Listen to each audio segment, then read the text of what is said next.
டாசவன் நண்பர்கள் அனைவருக்கும் வணக்கம். இந்த பதிவில் பார்க்க போகிறது ஒரு தெலுங்கு வெப்சீரிஸு விசாகப்பட்டினம். 7 எபிசோடு இருக்க ஒரு டிவி சீரீஸ் தான், ஒரு மினி சீரீஸ் தான் விசாகப்பட்டினம். வெப்சீரிஸில் சமுத்திரக்கனி, ஐஸ்வர்யா ராஜேஷ் லீட் ரோல் பண்ணியிருக்காங்க. இந்த வெப்சீரிஸு தமிழ் டப்பிங்கிலே இருக்குது ப்ரைம் வீடியோ ஓடிடி தளத்தில். அப்பா மகள் ஒரு ரிவெஞ்ச் ஸ்டோரி தான், பழிக்கு பழி கிரைம் த்ரில்லர் வெப்சீரிஸ் தான்.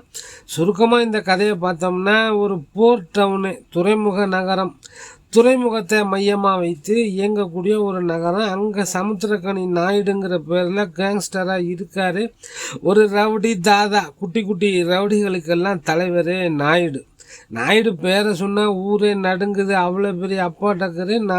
நாயுடுவோட மனைவி ரோஹிணி, மகள் பாரதி. அவங்க பாரதி தான் ஐஸ்வர்யா ராஜேஷ் பண்ணியிருக்காங்க.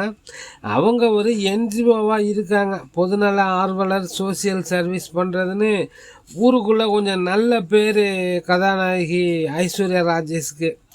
மகள் பாரதி இந்த நாயுடுக்கு தெரிய வருது, நம்ம தான் எவ்வளவோ பாவம் பண்ணிட்டு இருக்கோம், மகளாவது நல்லது பண்ணட்டும்னு கண்டும் காணாமல் இருக்கார். அதுக்காக மகள் மேலே அவருக்கு ஒன்றும் பாசம்லாம் கிடையாது. இவங்க வீட்டில் ஒரு கார் டிரைவரும் இருக்கார், சூரியனு பேர். இந்த சூரியும் நாயுடு மகள் பாரதியும் காதலிக்கிறாங்க.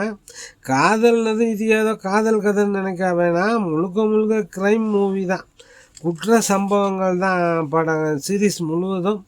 நாயுடுக்கு ஒரு நம்பிக்கையான விசுவாசமான கணக்கப்புள்ள இருக்கார், கோட்டையான்னு பேர். நீண்ட நாட்களாக நாயுடுகிட்ட வேலை பார்க்குறாரு. ஒரு நாள் கூட நாயுடு மனசு போன்ற மாதிரி நடந்துக்கிட்டது கிடையாது. நாயுடு என்ன நினைக்கிறாரோ அதைத்தான் பேசுவார், செய்வார். இவருக்கு ஒரு மகன், கோட்டையாவுக்கு ஒரு மகன் சேகர்னு பேர். சேகருக்கு ஒரு ஆசை, இல்லை ஒரு பெரிய ஆசை, எப்படியாவது நாயுடு மகள் பாரதியை கல்யாணம் பண்ணி நாயுடு இடத்த பிடிக்கணும், இந்த சிட்டியை நம்ம கண்ட்ரோல் பண்ணணும்.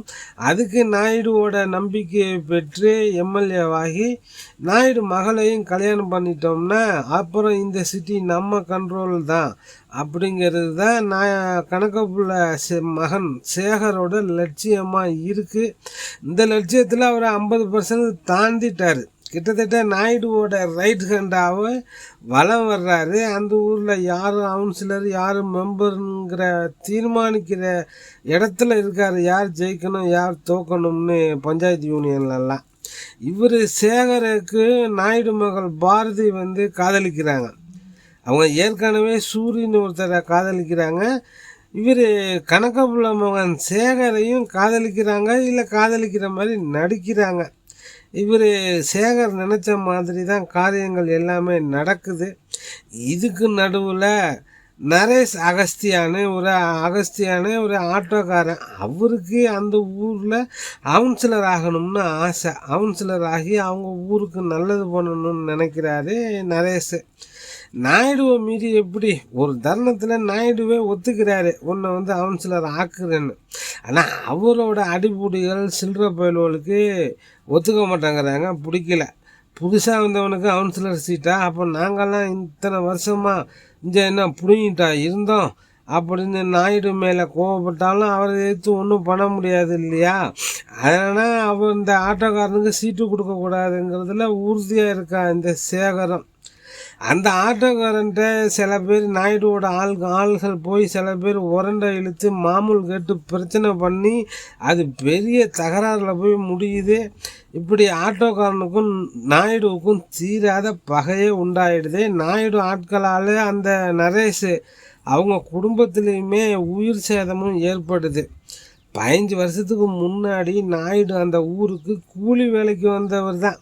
ஒரு கொலையை பண்ண ஆரம்பித்து கொள்ளை, கடத்தல்னு தேவைப்பட்ட அடிக்கடி கொலைன்னு எல்லா குற்ற சம்பவங்களும் செஞ்சு ஒரு சாம்ராஜ்யத்தையே உருவாக்கி இருக்காரு சமுத்திரக்கனி, அவர் தான் நாயுடு.